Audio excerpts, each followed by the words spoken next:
इटावा के दांदरपुर में यादव कथावाचकों के साथ हुए अमानवीय व्यवहार को लेकर उत्तर प्रदेश का माहौल गर्माता जा रहा है। मामला यादव बनाम ब्राह्मण का होता जा रहा है।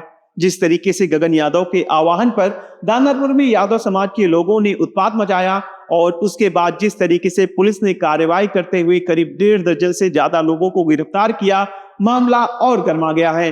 भाजपा और साधु संतों के देश को हिंदू राष्ट्र बनाने के दावों पर भी अब गंभीर सवाल खड़े हो गए हैं कि क्या इस तरीके से जातिगत भेदभाव करके हिंदू राष्ट्र बनाया जाएगा।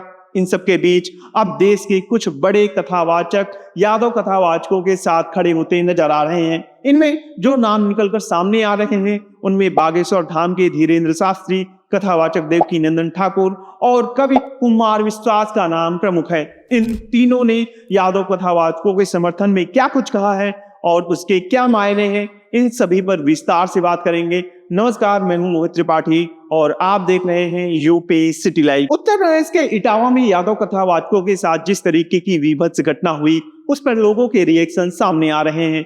मामले पर लोग तरह तरह की बातें कर रहे हैं। लोग हिंदू एकता और बटेंगे तो कटेंगे जैसे नारों पर सवाल उठा रहे हैं। पूछ रहे हैं कि क्या ऐसे कायम होगी हिंदू एकता। इन सबके बीच धीरेन्द्र शास्त्री, देवकीनंदन ठाकुर और कुमार विश्वास का बयान सामने आया है। बता दें कि धीरेन्द्र शास्त्री 25 दिन की विदेश यात्रा से वापस लौट चुके हैं। वे अभी मुंबई स्थित अपने आश्रम में ठहरे हुए हैं। यहीं से वीडियो संदेश जारी कर उन्होंने इटावा में कथावाचकों के साथ घटी घटना की निंदा की है।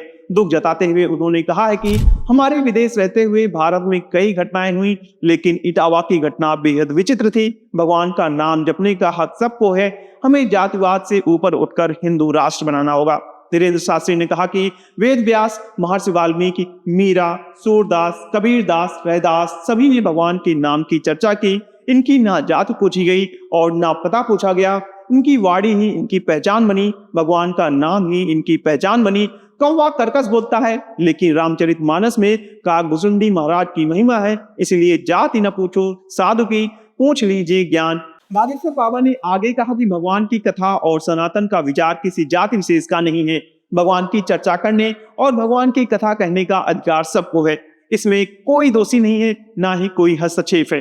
धीरेन्द्र शास्त्री ने आगे कहा कि जो भी घटना इटावा में हुई है निश्चित रूप से निंदनीय है। अगर उन्होंने कुछ अपराध किया भी है तो हमको तुरंत कानून व्यवस्था और न्यायपालिका की शरण लेनी चाहिए, न कि खुद न्यायपालिका बन जाना चाहिए, ताकि विद्रोह उत्पन्न न हो, जातिवाद न बढ़े। जो राजनेता वर्तमान में जाति के आधार पर अपनी रोटियां सेक रहे हैं उनको मुंह तोड़ जवाब मिलना चाहिए। इधर इटावा में कथावाचकों के साथ हुई विभत्स घटना पर कुमार विश्वास का भी रिएक्शन सामने आया है।